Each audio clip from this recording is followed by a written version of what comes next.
प्रणाम, नमस्कार। बहुत स्वागत है आपका उस कार्यक्रम में जिसका नाम है हे प्रभु आनंददाता। श्रावण मास का महत्व सिर्फ सनातन परंपरा के अनुसार भगवान शिव की पूजा आराधना से ही नहीं जुड़ा है, बल्कि हम सबको ये प्रिय इसलिए भी है कि यहीं से हमारे उन त्योहारों की एक अनवरत श्रृंखला आरंभ होती है जो श्रावण मास से आरंभ होकर गणेश चतुर्थी, पितृपक्ष, नवरात्रि, विजयदशमी, दीप पर्व, होली और बसंत पंचमी तक जाती है। और इसीलिए श्रावण का मास न सिर्फ बहनों के लिए एक बहुत प्रिय महीना है, और ख़ास तौर से उन बहनों के लिए जो विवाह के बाद सुदूर स्थानों पर जाती हैं और वहाँ से अपने प्रिय भाई को, बड़े या छोटे को, मखमली रेशम का धागा बांधते हुए अपने मायके की, अपने माता पिता की, अपने घर आंगन की उन सुखद स्मृतियों में डूबती उतराती हैं जो विवाह के पूर्व की अद्भुत और अनिर्वचनीय आनंद में डूबी हुई यादें हैं। कोई अपने माता पिता को, अपने परिवार को, अपने भाई बहन को कैसे विस्मृत कर सकता है, लेकिन ये स्त्री का ही धर्म है, स्त्री का ही मानस है और स्त्री का ही संकल्प है कि वो एक नए जीवन की यात्रा पर हंसते मुस्कुराते हुए निकल जाती है। श्रावण मास पर अगर मैं लौटूं तो आप एक ऐसे देव की उपासना में लीन होते हैं इस महीने में जिनको हमारे विद्वान वक्ता कहते हैं कि संसार के सबसे बड़े औघड़ और फकीर हैं। वो ऐसे फकीर हैं कि उनसे कुछ भी मांग लीजिए।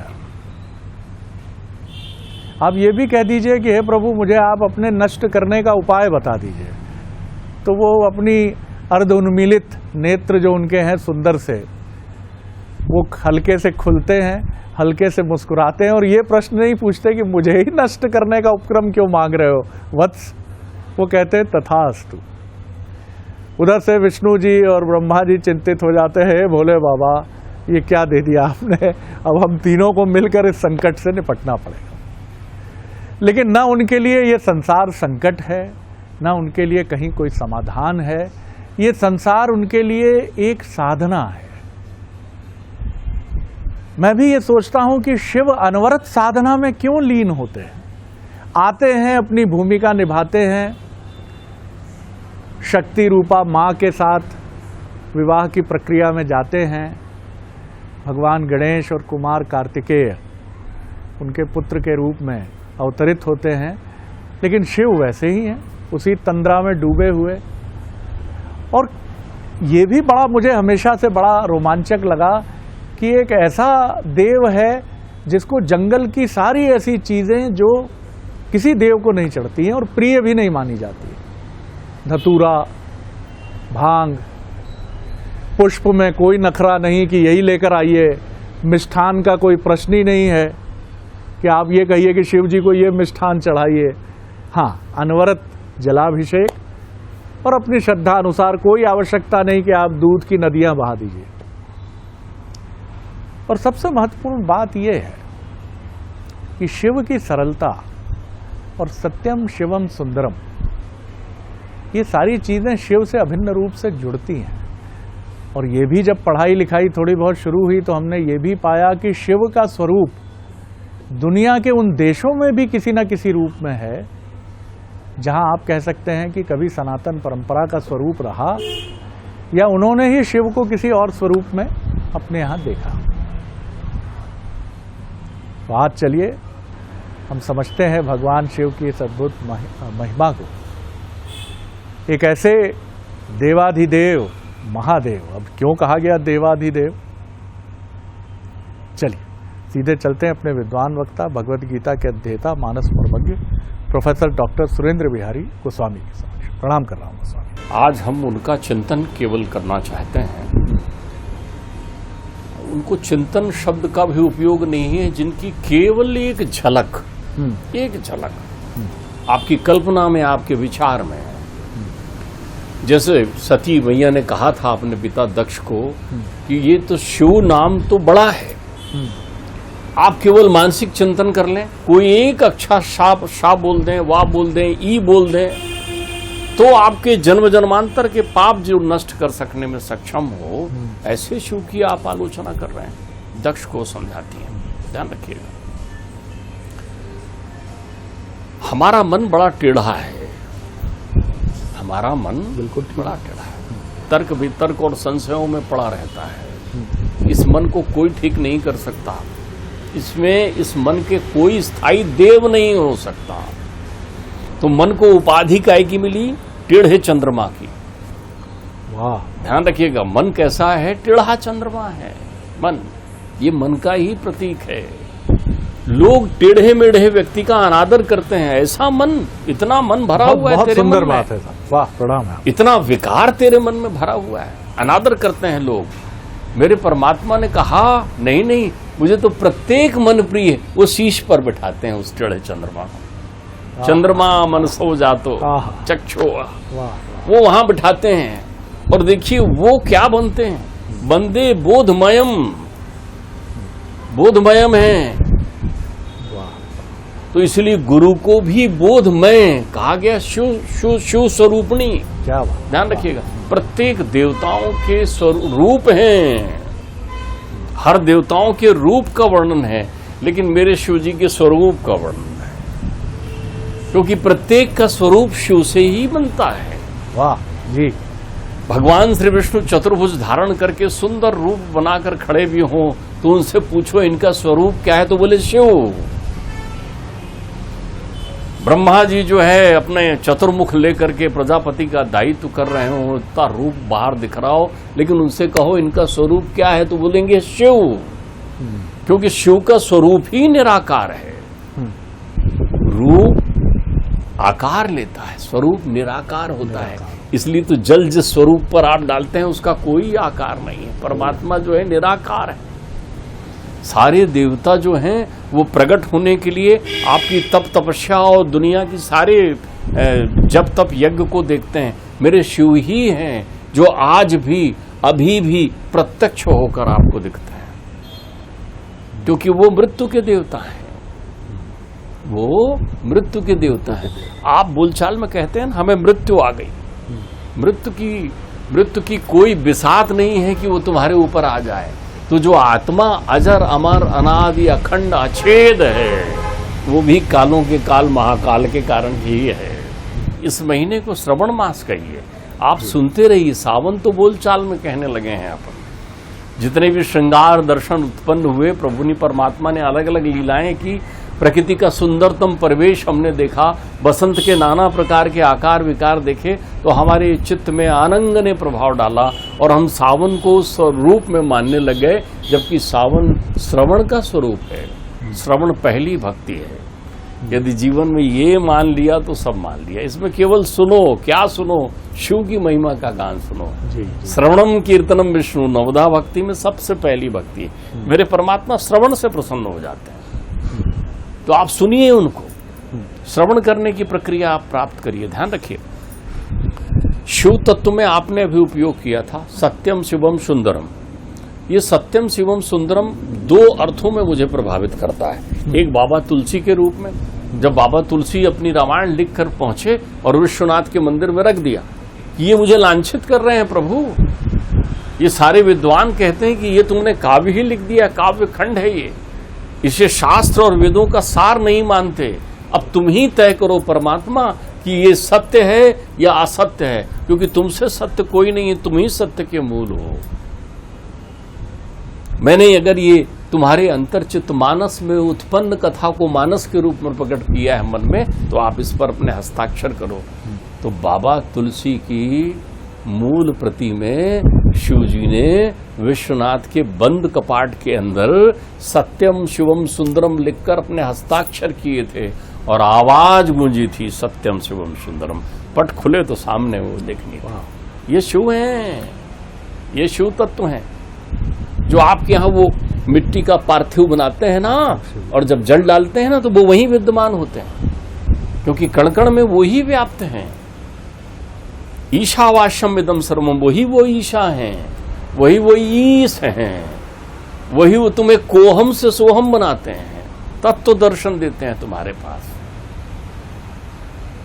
सभी देवताओं की स्तुति करिए, लेकिन ये ध्यान रख लीजिए कि वो पहले ऐसे तत्व हैं जिनकी स्तुति देवता भी करते हैं, दानव भी करते हैं, मानव भी करते हैं, पशु पक्षी भी करते हैं, वृक्ष लता पुष्प भी करते हैं, तभी तो वो महादेव हैं, अकेले महादेव हैं।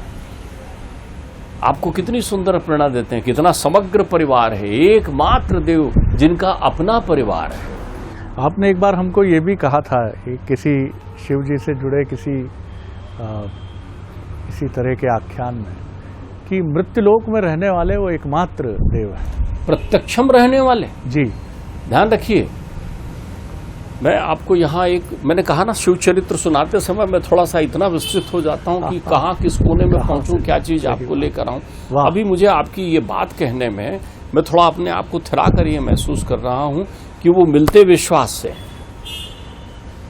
उनका केवल एक ही तत्व है। आप कह रहे थे ना उनको जल चढ़ाओ मत चढ़ाओ, आपने उनसे कहा लता पुष्प इत्यादि चढ़ा दो तो खुश हो जाते हैं, नहीं, कुछ नहीं होते खुश, वो एक तत्व से खुश होते हैं।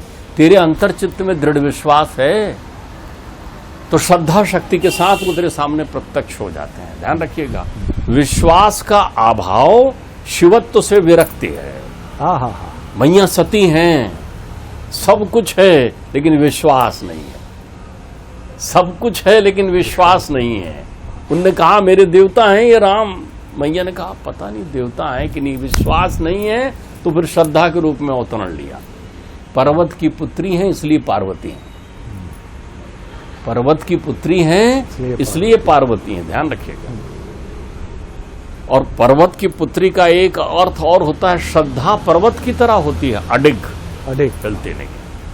भवानी शंकरों वंदो श्रद्धा विश्वास रूपिणो, वो विश्वास के स्वरूप है शिव, तो श्रद्धा पार्वती हैं।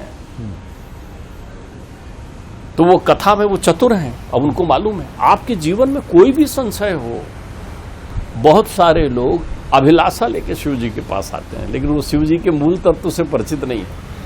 शिव जी अपने मन से कुछ नहीं देते, और अगर अपने मन से दे देते हैं तो फिर वो ब्रह्मा और विष्णु ही बनाते हैं। अपने मन से दे देते हैं तो फिर त्रिलोक दे देते हैं।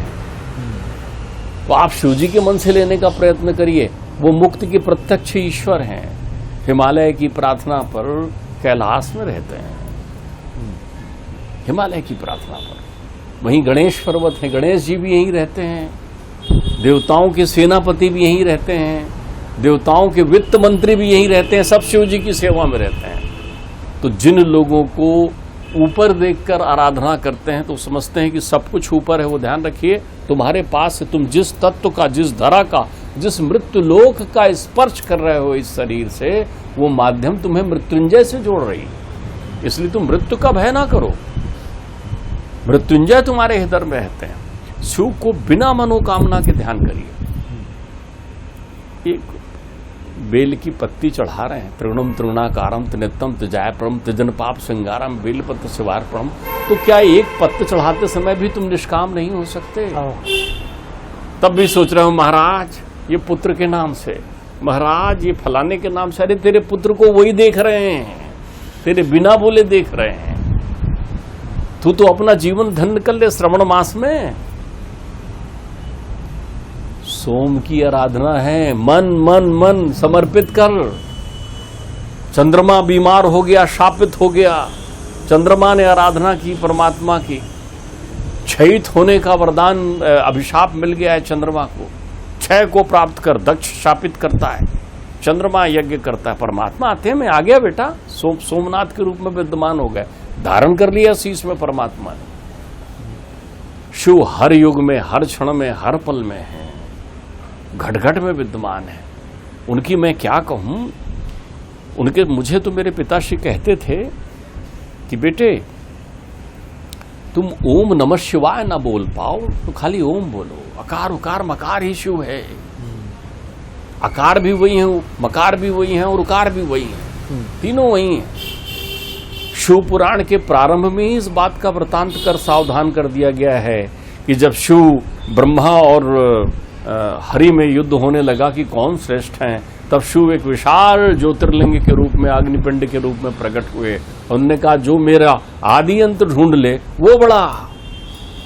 डॉक्टर साहब, एक और बड़ी दिलचस्प बात जो आप ही के डिस्कोर्सेस से मैंने समझी कि शिव प्रकृति पुरुष भी हैं, कैलाश में रहते हैं, गंगा जी को जटाजूट में धारण करते हैं, नर्मदा जी कल्पना करना कठिन है बिना शिव के, नर्मदा के हर कंकर में शंकर है।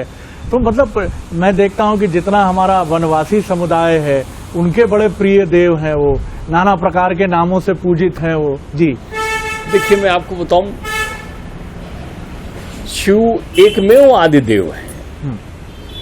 शिव ही वो तत्व हैं जिस तत्व से प्रत्येक तत्व की उत्पत्ति हुई है। अभी आपने कहा ना प्रकृति और ब्रह्म, मैं आपको एक और गुणता बताता हूं, ध्यान रखिएगा। ब्रह्म भी वही है और प्रकृति भी वही है। वाह, दोनों तत्व शिव हैं। शिव के अलावा दूसरा कोई तत्व है ही नहीं, अभेद हैं। प्रकृति भी उसमें समाहित है और ब्रह्म भी उसमें समाहित है। आप एक बात और समझिए, शिव के तत्व के साथ ज्योतिर्लिंग क्यों कहा जाता है? ज्योतिर क्या है? ज्योतिर का अर्थ होता है, ज्योति को कहते हैं आत्मा, अप दीपो भव, आपने सुना होगा ना, दीप ज्योति। तो प्रत्येक आत्मा की व्युत्पत्ति जो होती है, जिसके लिए कहा गया है ईश्वर अंश जीव अविनाशी। ये अविनाशी, जीव और ईश्वर, ये तीनों तत्व शिव ही हैं। इनके तीन स्वरूप प्रकट कर दिए तो एक स्वरूप में आ गए संहारक रुद्र बनकर आ गए, एक स्वरूप में जो है प्रजापति बनकर के ब्रह्मा आ गए, तो एक स्वरूप की आराधना आपने नारायणत्व के रूप में कर ली कि वो संस्थापन की प्रक्रिया करते हैं। ध्यान रखिए। एक और बड़ा विषय बड़ा मेरे मन में आता है कि विष्णु और शिव, राम और शिव बड़ा अभिन्न संबंध है, बड़ा अभिन्न संबंध। रामेश्वरम, अब जा रहे हैं एक जीवन के अमोघ अभियान पर, विष्णु के अवतार राम, और आराधना कर रहे हैं शिव की, और वो भी रामेश्वरम के तट पर। जी देखिए, मैं आपको बताऊं,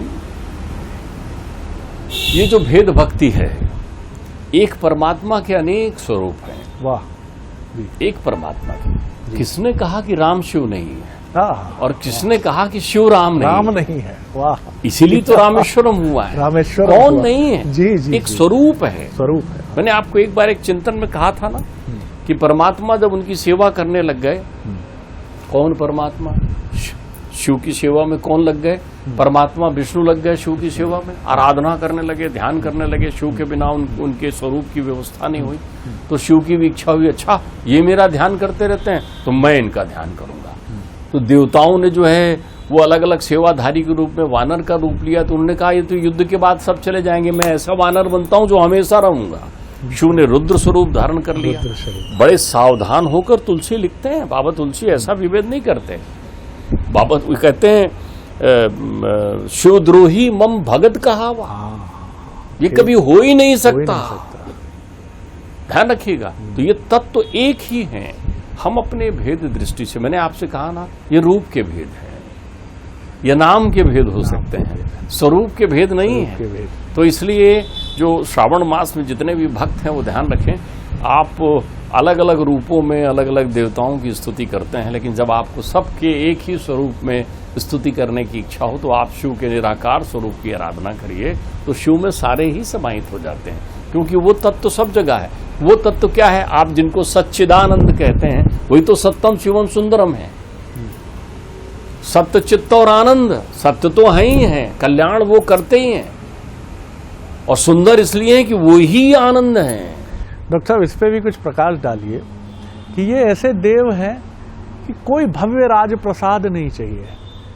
आप देखते हैं किसी नदी के सूने तट पर एक छोटा सा शिवलिंग, नदी की लहरें टकरा रही हैं, जा रही हैं, कोई बेल पत्र चढ़ा रहा है, नहीं चढ़ा रहा है, बरसों से सूखा पड़ा है, कोई अपेक्षा नहीं है। देखिए, मैं आपको बताऊं जी, ये मनसा पूजा की विषय वस्तु है शिव। जी, शिव मनसा पूजा यानी आपके मानसिक आराधना की सर्वप्रथम सुंदर बात है शिव। ये बहिरंग में व्यवस्थित होने वाले विषय वस्तु नहीं है, ये आवरण से हटकर है। मूल दिगंबर नाम जिसका है, दिगंतर में जो विद्यमान है वही शिव है, वही शिव। ध्यान रखिएगा। शिव के कोई द्रोह ही नहीं है किसी तत्व से। मुझे आपको पिताश्री की सुनाई हुई एक कथा आज फिर से सुनाने की इच्छा हो रही है शिव भक्ति में। वो मुझे अतिशय प्रिय है वो कथा। जब भी मैं वो कथा श्रवण करता हूं तो मुझे शिव तत्व की वो अनुभूति होती है कि जिस अनुभूति के आधार पर मुझे लगता है कि आहा, ये शिव तत्व है। आप ध्यान रखिएगा, नर्मदा का हर कंकर जय शिव शंकर कहते हैं। आपको तो उस स्वरूप में मिले, घट घट में उनकी पूजा वंदना में मिले। ऐसे ही कहीं किसी घाट पर पड़ा हुआ एक पुराना शिवलिंग उभर कर सामने आ गया। एक बात और समझ लीजिए, यदि किसी पाषाण में शिव तत्व की उपासना आपने शुरू कर दी है तो उसके प्रति अंतर्चित्त में स्वप्न में भी द्वेष भाव न लाए। प्रीति करिए, प्रीति के कोई भी तरीके हो सकते हैं, शिव तो सबसे प्रसन्न हो जाते हैं। तो वो एक पत्थर उभर कर सामने आ गया, आकार शिव जी का था, पुराना कहीं जलहरी शिवलिंग रहा होगा। एक चरवाहे का लड़का घूमता फिरता उधर से निकला और उसकी नजर उस पर पड़ गई। हाथ में लकड़ी थी, गाय ढोर चराने का काम करता था। कलकल बहती नदी के तट के नीचे उसने जैसे ही देखा, कहते हैं वो तट छिप्रा का ही था, कहते हैं वो तट छिप्रा का ही था। ये घटना दृष्टांत में है लेकिन कहीं ना कहीं पुराणगत है, इसलिए आप इसको ध्यान से समझने का प्रयत्न करिए। शिव तत्व की, शिव कृपा की महिमा पर बताऊं। अब उसने देखा तो उसने जाकर लकड़ी से उसमें टक टक आवाज की, ये क्या है देखने के लिए। लेकिन जैसे ही उसने उसमें लकड़ी का स्पर्श किया तो एक अच्छी सी ध्वनि उसको सुनाई पड़ी जो उसके सरगम में बैठ गई। 2 बार उसने टक टक किया, अच्छा लगा। अब वो चूंकि नित्य वहां भ्रमण करने जाता था तो देव योग से नित्य ही वो वहां जाता था और लकड़ी से टक टक कर आता था। अब रोजीना ये प्रक्रिया करते हुए परमात्मा की अहेतु की कृपा उसके जीवन में हुई। धन धान पुत्र पुत्राण इत्यादि से संपन्न होता चला गया, लेकिन तब भी वो नित्य भ्रमण करने नदी के उस किनारे में वहां जाता और अपनी लकड़ी उनके सर पर 2 बार मार कर आता। उसके जीवन का एक क्रम बन गया। दिन रात बीतने लगे, परिवार वंश बढ़ने लगा, धन धान तो थे ही, वृद्धावस्था आ गई। तब भी अपने नाती पोतों का हाथ पकड़कर शाम को वो उस स्थान में जाना नहीं भूलता था मेरा एक काम है, चलो चलते हैं वहां जाकर वो अपनी प्रक्रिया मनसा किया करता था। ध्यान रखिएगा, मन के ही देवता हैं शिव। जब ऐसी प्रक्रिया उनके जीवन में चलते रही तो एक पल काल आ गया घर पर। एक समय ऐसा भी आ गया कि जब सांसें उल्टी होने लगी। परिवार के सब लोगों को बुलाया, खूब आशीर्वाद दिया, मन ही मन परमात्मा का स्मरण किया। यह परमात्मा बड़ा अच्छा है, सब जीवन बीत गया। बच्चों ने कहा कुछ अधूरी इच्छा, वाणी नहीं चल रही थी, बोल नहीं पा रहा था। मन ही मन सोचने लगा कि परमात्मा तुमने सब कुछ समय दिया, आज मैं जाते जाते तुम्हें वो लकड़ी नहीं छुआ पाया, दो लकड़ी लगा नहीं पाया तुम्हें। अंतर चित्त से केवल वही ध्यान कर रहा था, इधर मेरे परमात्मा वहां बैठे सोच रहे थे आज आया नहीं भक्तराज। भोले भंडारी प्रत्येक भक्तों के हृदय का ध्यान रखते हैं। अगर आप उनका ध्यान भी करते हैं और मान लीजिए किसी दिन आपने नहीं किया ध्यान तो बाबा वहां से खबर भेज देंगे, आज बोला नहीं तुमने मेरा नाम। परमात्मा वो है, परमात्मा प्रत्येक के, उनके लिए कोई विशिष्ट नहीं है, उनके लिए कोई भक्त खास नहीं है। तो वहां बैठे हुए वो चिंतन कर रहे हैं, आज आया नहीं, वो कहते हैं चलो मैं ही चलता हूं, चलो मैं ही चलता हूं। यहां स्वर्ग से आए हुए दूत बाहर खड़े हैं, चक्र शंख चक्र सुदर्शन धारण किए हुए, जय और विजय। वो उनको देख रहे हैं, बोल नहीं पा रहे हैं कि अब जाना है मुझे। तब तक वो पीछे सरकते हैं, महादेव आ गए, एक दिव्य प्रकाश के साथ आते हैं और कहते हैं आज तुम आए नहीं। तो वो कहते हैं परमात्मा मैं तो चल नहीं सकता, मैं तो बोल नहीं सकता, मैं केवल मानसिक आपका चिंतन कर रहा हूं। बोले नहीं नहीं, तुम नहीं आते तो मुझे अच्छा नहीं लगता, चलो तुम्हें अपने साथ ले चलता हूं, मेरे वहीं रहना कैलाश में, तो रोज मुझे 2 छुआते रहना। ये शिव हैं जो सबसे सहज हैं, जो सरल हैं, जिनके अंतर चित्त में कुछ नहीं है, जो तुम्हारे विषय विकारों का पान करने के लिए बैठे हुए हैं, वो शिव। वाह, मुझे लगता है कि इससे बेहतर कोई विराम बिंदु नहीं होगा। जैसे कहा गया हरि अनंत हरि कथा अनंता, और बहुत सुंदर आज तो हमको ये व्याख्या सुनने को मिली जो सत्य है, सब तो स्वरूप हैं, रूप तो एक ही प्रभु का है। क्या हरि, क्या विष्णु, क्या ब्रह्मा, क्या शिव, सब समाहित है। लेकिन शिव जैसा दूजा न कोई। अद्भुत है ये देव जो अपने भक्त को अपने मस्तक पर प्रहार करने की अनुमति देता है, और वो नहीं आता है तो स्वयं चला आता है, ये कहते हुए। ऐसी एक छोटी सी कथा मुझे ध्यान है, जहाँ एक वनवासी शिष्य, इसको कोई बताता है कि शिव की पूजा में अभिषेक का महत्व है, तो उसके पास पात्री नहीं है, वो इतना गरीब है, तो उससे कहा जाता है कि जल लेकर शिव पर चढ़ाना, तो वो मुंह में जल भर कर लाता है और कुल्ला करके अभिषेक करता है, और शिव प्रसन्न है। देखिए, जीवन में आडंबर बड़ी पीड़ा देते हैं, नाना प्रकार की चीजें आप और हम करते हैं, लेकिन जीवन के अंत में, मध्य में, युवा अवस्था में, जी डॉक्टर साहब, मैं यहाँ एक बात कहूँ कि ये सारी कथा भाव सागर की है, उसमें आपके मन का निर्मल होना आवश्यक है, मन का अबोध होना आवश्यक है। आप जानबूझकर शिव की परीक्षा लेने का प्रयत्न नहीं करें, क्योंकि वो परीक्षाओं के परीक्षक हैं। आप अपने अंतर मन में कोई नहीं, आपका निर्मल मन जो कर रहा है ठीक बात है, वो करिए। मन में विकार लिए हुए परीक्षा लेने का प्रयत्न नहीं करिए। ये सब भाव सागर की यात्रा का आनंद है। जीवन की जो परीक्षाएं हैं उसके परीक्षक हैं, लेकिन सरलता आप देखिए। अरे आज तो साहब आनंद आ गया। तो डॉक्टर साहब प्रणाम है आपको। तो खूब श्रावण मास में सुनिए, शिव की महिमा को सुनिए, जो सनातन परंपरा की महिमा है, जो देवाधिदेव महादेव की महिमा है, उसका ज्ञान सुनिए, शिव पुराण सुनिए और मन को निर्मल रखिए। देखिए, ऐसा देव दुर्लभ है जिसकी कोई अपेक्षा नहीं है, सिर्फ एक अपेक्षा है आपसे कि मन की निर्मलता से जुड़ तो जाओ, और जुड़ जाइए, और फिर देखिए शिवानंद में डूबते उतरते रहिए, आनंद ही आनंद है। बहुत प्रणाम करता हूँ गोस्वामी जी, अद्भुत अद्भुत आनंद आया आज की शिव कथा में, और श्रावण मास की पुनः आपको बहुत ढेरों शुभकामनाएं। अगले एपिसोड में आपसे फिर मुलाकात होगी। प्रणाम, नमस्कार।